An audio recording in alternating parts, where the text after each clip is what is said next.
The day I turned 18, my father threw me out with nothing but a backpack and the words that would fuel my next decade. Get out and make your own way. Since you're so smart, prove it. My crime? Suggesting that Harrison Manufacturing, our family's century-old company, should invest in automation and digital transformation. My father, CEO George Harrison, had erupted in front of the entire board. You think you know better than 3 generations of Harrisons? He'd thundered, while my brother David smirked from his VP chair. You want to turn our factory into some sort of tech playground? I'd spent my entire childhood learning the business, studying engineering instead of business administration like David, dreaming up ways to modernize our operations. But tradition meant more than innovation to the Harrison men. Fine, I'd said, shouldering my backpack. I'll prove it somewhere else. You'll fail, David called after me. You're nothing without the Harrison name. 10 years later, I stood in my penthouse office at Trinity Innovations, watching the sun rise over Chicago's skyline. My assistant Clara knocked softly, carrying the morning's financial reports. Harrison Manufacturing's stock dropped another 15% overnight, she announced. They're desperate for investors. I smiled, thinking of the email I'd received just yesterday. Harrison Manufacturing seeking a merger with my company. Of course, they didn't know Trinity Innovations belonged to me. To them, Trinity was just a mysterious tech giant that had emerged from nowhere 5 years ago. They didn't know that Emma Harrison, the daughter they'd thrown away, had built it from scratch. Their board meeting is today, Clara continued. Your father and brother are presenting their last-ditch survival plan. I picked up the merger proposal they'd sent, remembering all the nights I'd spent sleeping in my car that first year, coding between shifts at a 24-hour diner. The scholarship to MIT that I'd won had covered tuition but nothing else. What time is their meeting? 9 a.m. Their shareholders are getting restless. The company's lost 40% of its market share to automated competitors. Exactly what I'd warned them about 10 years ago. While Harrison Manufacturing clung to outdated methods, I'd built Trinity into a technological powerhouse. Our automated manufacturing systems and digital integration platforms were revolutionizing the industry. My phone buzzed, David calling again. My brother had been desperately trying to reach Trinity's mysterious CEO for weeks. I let it go to voicemail just like all his previous attempts. Ms. Harrison, Clara hesitated. The paperwork is ready. Are you sure you want to do it this way? I walked to the window looking down at the city I'd conquered. They threw me out with nothing, Clara. Told me to make my own way. I turned back to her. So I did. And now they're about to learn exactly what I built. My phone buzzed again, this time a text from my father. To the CEO of Trinity Innovations, our board meeting starts at 9. Please, we need an answer about the merger. The Harrison family legacy depends on it. The Harrison family legacy. The same legacy they'd said I'd disgrace with my modern ideas. The same legacy that was now crumbling because they'd refused to change. Clara, have the car ready at 8:30. I think it's time for a family reunion. The papers are naming it the fall of a dynasty, Clara said, pulling up the morning's business news. Harrison Manufacturing, once Chicago's premier industrial company, faces possible bankruptcy. I picked up a framed photo from my desk, my 18-year-old self, standing proudly in front of Harrison Manufacturing, back when I still believed family meant something. Back when I thought merit mattered more than tradition. Send an email to the board, I instructed. Tell them Trinity's CEO will attend their meeting. Time to show them exactly who they threw away. In my private elevator, I straightened my designer suit, a far cry from the bargain store clothes I'd worn a decade ago. My company badge gleamed, Emma Harrison, Chief Executive Officer. The drive to Harrison Manufacturing felt like traveling back in time. The old brick building hadn't changed, still proudly displaying Harrison Manufacturing C 1923 above the entrance. But the parking lot was half empty now, the once busy loading docks quiet.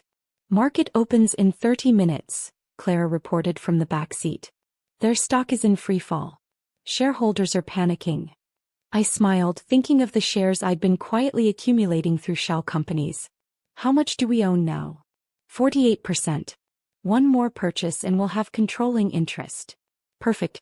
The Harrison family was about to learn that the daughter they'd thrown away now held their fate in her hands. The board's already assembled, Clara added as we pulled up to the building. Your father and brother are making their final pitch to save the company. I stepped out of the car, remembering the day I'd walked out of these same doors with nothing but a backpack and determination. Now I was returning as their only hope for survival. Ready? Clara asked, holding the door. I touched my company badge, thinking of all the nights I'd dreamed of this moment. They told me to make my own way. Time to show them exactly what that way looks like. The Harrison Manufacturing boardroom fell silent as I pushed open the heavy oak doors. 10 years hadn't changed much. Same long table, same leather chairs, same oil paintings of Harrison patriarchs lining the walls. But the faces around the table were different now, older, worried, desperate.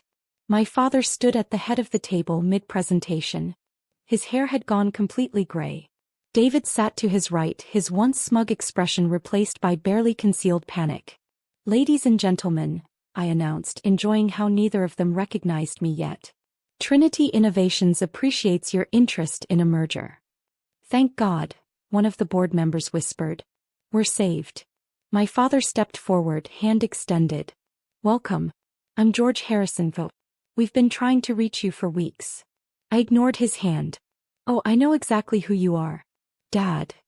The room went deadly quiet. David's face drained of color. My father's extended hand began to shake. Emma. Surprise. I smiled, moving to the head of the table, his spot. Shall we discuss how badly you need my help? This is impossible, David sputtered. You're Trinity's CEO? The company that's been destroying us in the market. Destroying you? I opened my laptop, projecting Harrison Manufacturing's falling stock prices onto the wall. No, brother dear. You did that yourselves when you refused to modernize. When you chose tradition over innovation. When you threw away the one person who saw the future clearly. Ms. Harrison, a board member interrupted. Your company owns significant shares of Harrison Manufacturing. 48%, I confirmed.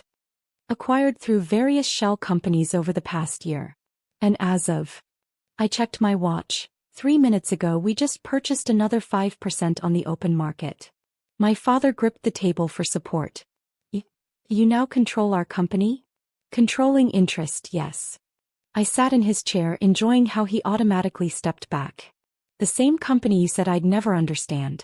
The same company you threw me out of for suggesting exactly the changes you now desperately need. David jumped up.